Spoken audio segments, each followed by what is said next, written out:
찬송가 210장 함께 찬양하시면서 새벽기도에 하나님 앞에 올려드리겠습니다. 210장 시온성과 같은 교회 함께 찬양합니다.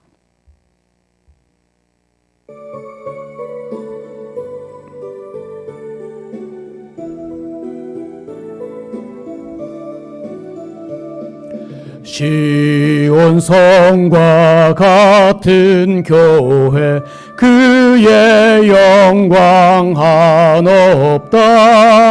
허락하신 말씀대로 주가 친히 세웠다. 반석 위에 세운 교회 흔들 자가 누구랴. 모든 원수 에워싸도 아무 근심 없도다. 생명샘이 솟아나와 모든 성도 마시니 언제든지 흘러넘쳐 부족함이 없도다. 이런 물이 흘러가니 목마를 자 누구랴. 주의 은혜 풍족하여 넘치고도 넘친다. 주의 은혜 내가 받아 시온 백성 되는 때 세상 사람 비방해도 주를 찬송하리라. 세상 헛된 모든 영광 아침 안개 같으나 주의 자녀 받을 복은 영원 무궁하도다.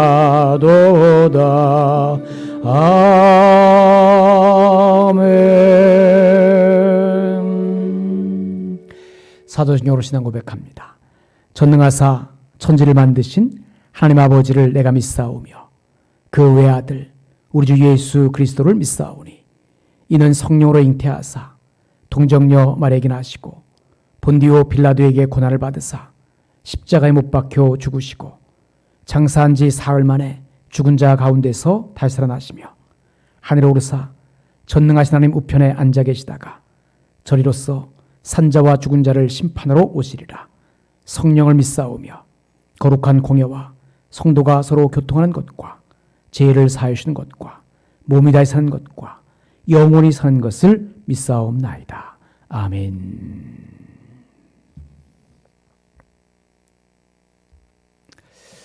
성경 말씀 보겠습니다. 성경 말씀은 마태복음 16장 13절부터 28절까지의 말씀입니다. 마태복음 16장 13절로 28절까지 제가 천천히 봉독합니다. 예수께서 빌립보 가이사랴 지방에 이르러 제자들에게 물어 이르시되 사람들이 인자를 누구로 아느냐. 이르되 더러는 세례 요한, 더러는 엘리야, 어떤 이는 예레미야나 선지자 중에 하나라 하나이다. 이르시되 너희는 나를 누구라 하느냐. 시몬 베드로가 대답하여 이르되 주는 그리스도시요 살아계신 하나님의 아들이시니이다. 예수께서 대답하여 이르시되 바요나 시몬아 내가 복이 있도다. 이를 내게 알게 한 이는 혈육이 아니요 하늘에 계신 내 아버지시니라. 또 내가 네게 이르노니 너는 베드로라. 내가 이 반석 위에 내 교회를 세우리니 음부의 권세가 이기지 못하리라. 내가 천국 열쇠를 네게 주리니 내가 땅에서 무엇이든지 매면 하늘에서도 매일 것이요 내가 땅에서 무엇이든지 풀면 하늘에서도 풀리리라 하시고 이에 제자들에게 경고하사 자기가 그리스도인 것을 아무에게도 이르지 말라 하시니라. 이때로부터 예수 그리스도께서 자기가 예루살렘에 올라가 장로들과 대제사장들과 서기관들에게 많은 고난을 받고 죽임을 당하고 제3일에 살아나야 할 것을 제자들에게 비로소 나타내시니 베드로가 예수를 붙들고 항변하여 이르되 주여 그리 마옵소서. 이 일이 결코 죽게 미치지 아니하리이다. 예수께서 돌이키시며 베드로에게 이르시되 사탄아 내 뒤로 물러가라. 너는 나를 넘어지게 하는 자로다. 내가 하나님의 일을 생각하지 아니하고 도리어 사람의 일을 생각하는도다 하시고, 이에 예수께서 저들에게 이르시되 누구든지 나를 따라오려거든 자기를 부인하고 자기 십자가를 지고 나를 따를 것이니라. 누구든지 제 목숨을 구원하고자 하면 잃을 것이요 누구든지 나를 위하여 제 목숨을 잃으면 찾으리라. 사람이 만일 온 천하를 얻고도 제 목숨을 잃으면 무엇이 유익하리요? 사람이 무엇을 주고 제 목숨과 바꾸겠느냐? 인자가 아버지의 영광으로 그 천사들과 함께 오리니 그때에 각 사람이 행한 대로 갚으리라.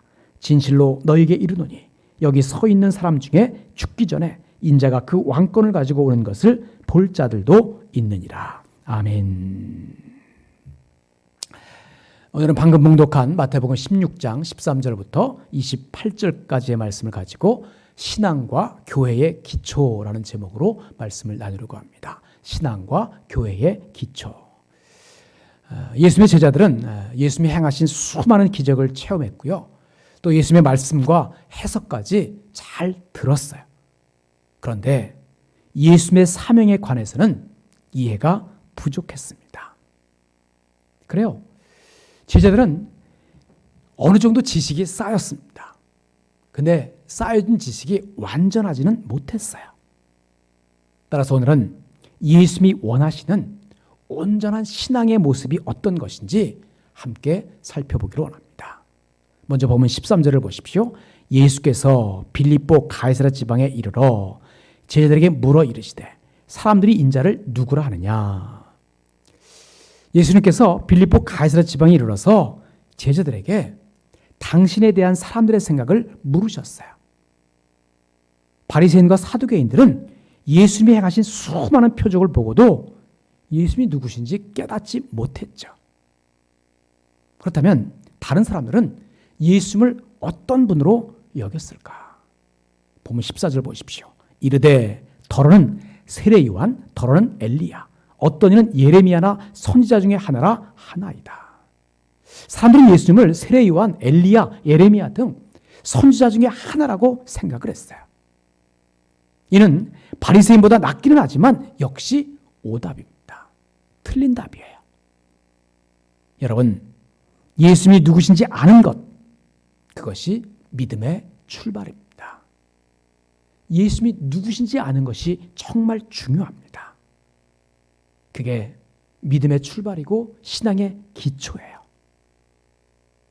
왜?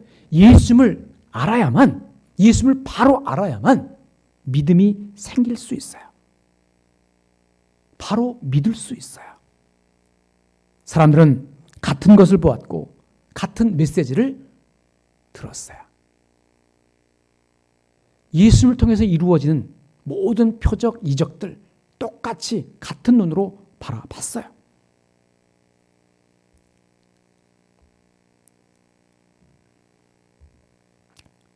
하지만 똑같은 것을 받고 똑같은 메시지를 들었는데 그들은 예수님이 누구신지 각자 제각각 서로 다른 해석을 내놓았습니다.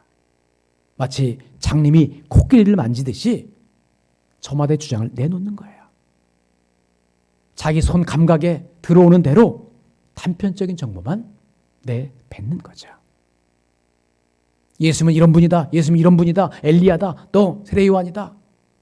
자기가 느끼는 대로 예수님을 평가하는 거죠. 오늘도 그럴 수 있습니다.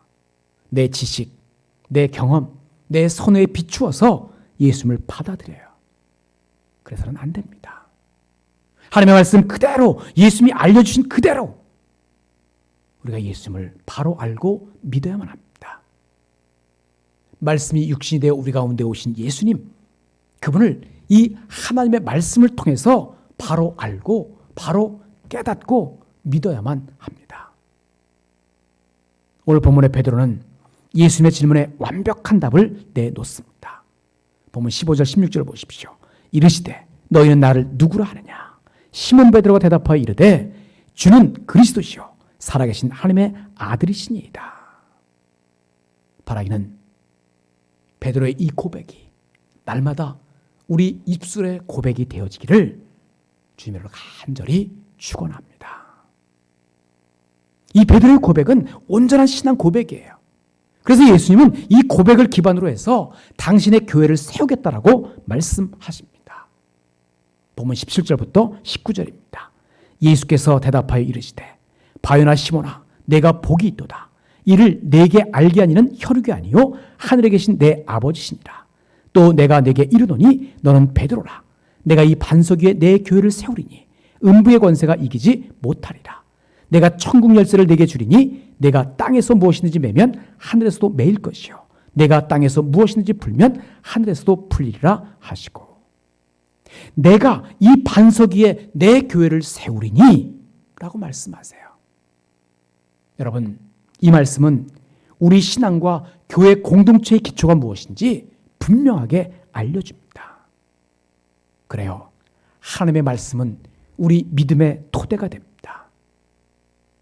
교회가 타락하고 세상의 지탄을 받게 된 것, 그것은 하나님 말씀이 아닌 인간들의 욕심, 인간의 정치, 교만, 그것이 교회를 지배하기 때문에 그렇습니다.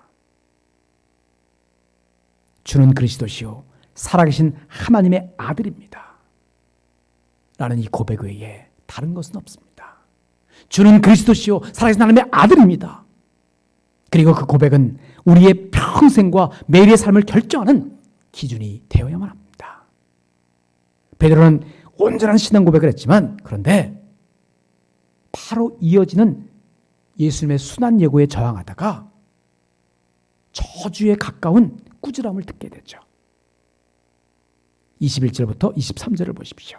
이때로부터 예수 그리스도께서 자기가 예루살렘에 올라가 장로들과 대제사장들과 서기관들에게 많은 고난을 받고 죽임을 당하고 제3일에 살아나야 할 것을 제자들에게 비로소 나타내시니, 베드로가 예수를 붙들고 항변하 이르되 주여 그리 마옵소서. 이 일이 결코 주께 미치지 아니하리이다. 예수께서 돌이키시며 베드로에게 이르시되 사탄아 너희들로 물러가라. 너는 나를 넘어지게 하는 자로다. 내가 하나님의 일을 생각하지 아니하고 도리어 사람의 일을 생각하는도다 하시고, 베드로는 예수님이 그리스도이신 것을 알았지만 십자가에 못 박혀 죽으시라고는 전혀 생각하지를 못했어요. 여러분, 예수님은 틀림없는 메시아이시지만 베드로가 생각했던 구원자는 아니셨어요. 예수님은 베드로나 사람들이 원하는 구원자가 아니세요. 그들이 생각하는 것은 뭐예요? 진정한 구원이 아니에요. 그래서 예수님은 진정한 믿음의 삶이 무엇인지를 보여주세요. 본문 24절부터 28절까지 보십시오. 이에 예수께서 제자들에게 이르시되 누구든지 나를 따라오려거든 자기를 부인하고 자기 십자가를 지고 나를 따를 것이니라. 누구든지 제 목숨을 구원하고자 하면 잃을 것이요 누구든지 나를 위하여 제 목숨을 잃으면 찾으리라. 사람이 만일 온 천하를 얻고도 제 목숨을 잃으면 무엇이 유익하리요? 사람이 무엇을 주고 제 목숨과 바꾸겠느냐? 인자가 아버지의 영광으로 그 천사들과 함께 오리니 그때에 각 사람이 행한 대로 갚으리라. 진실로 너에게 이르노니 여기 서 있는 사람 중에 죽기 전에 인자가 그 왕권을 가지고 오는 것을 볼 자들도 있느니라. 여러분, 예수님을 주로 고백했다면 예수님께서 주인 되는 삶, 예수님이 원하는 삶을 살아가야만 합니다. 그래야만 자기의 생명을 구할 수 있어요. 예수님은 뭐라고 말씀하셨어요? 인자가 올 때 세상에서 믿음을 보겠느냐? 라고 말씀하셨어요. 예수님을 주로 고백하는 사람은 많지만 그 중에 예수님이 나는 너희를 모른다. 나는 너희를 모른다. 나더러 주여 주여 하는 자마다 다 천국에 들어갈 것이 아니오라고 말씀하세요. 여러분, 단지 입술의 고백으로는 충분하지 않습니다. 그 신앙의 고백 위에 성도의 삶이 세워져야만 합니다. 반석 위에 예수님의 교회가 세워지듯이 내 믿음의 그 신앙 고백 위에 주는 그리스도시요 살아계신 하나님의 아들입니다 라는 그 고백 위에 나의 삶이 세워져야만 해요. 말씀 마치겠습니다. 사랑하는 여러분, 우리는 예수님을 믿어야 하고 하나님의 말씀대로 살아야만 합니다. 이것이 우리 신앙과 구원의 기초입니다. 하지만 너무나 많은 사람들이 이러한 삶에 실패하고 있어요. 그러게 우리는 매일매일 점검해야만 합니다. 내가 예수님을 바르게 믿고 있으면 그 믿음과 말씀대로 살고 있는지 확인해야만 합니다. 행함이 없는 믿음은 죽은 믿음이라고. 그러기에 바른 믿음의 기초 위에 하나님께서 기뻐하시는 삶을 살아가는 조은의 모든 성도들이 되어지기를 주님으로 간절히 축복합니다. 기도하겠습니다. 예수님을 믿어서 말씀대로 살아가기 원하시는 아버지 하나님, 하나님의 그 크신 은혜와 사랑을 감사드립니다. 오늘 들려진 말씀을 기억하면서 오늘 내가 예수님을 바르게 믿고 있는지, 그 믿음과 말씀대로 살고 있는지 확인하면서 바른 믿음의 기초 위에 하나님께서 기뻐하시는 삶을 살아가는 조은의 모든 성도들 되어 있도록 인도하여 주옵소서. 예수님으로 간절히 축복하며 기도하옵나이다. 아멘. 하늘에 계신 우리 아버지여, 이름이 거룩히 여김을 받으시오며 나라 임하옵시며 뜻이 하늘에서 이룬 것 같이 땅에서도 이루어지이다. 오늘날 우리에게 일용할 양식을 주옵시고 우리가 우리에게 죄지은 자를 사하여 준 것 같이 우리 죄를 사하여 주옵시고 우리를 시험에 들게 하지 마옵시고 다만 악에서 구하옵소서. 대개 나라와 권세와 영광이 아버지께 영원히 있사옵나이다. 아멘.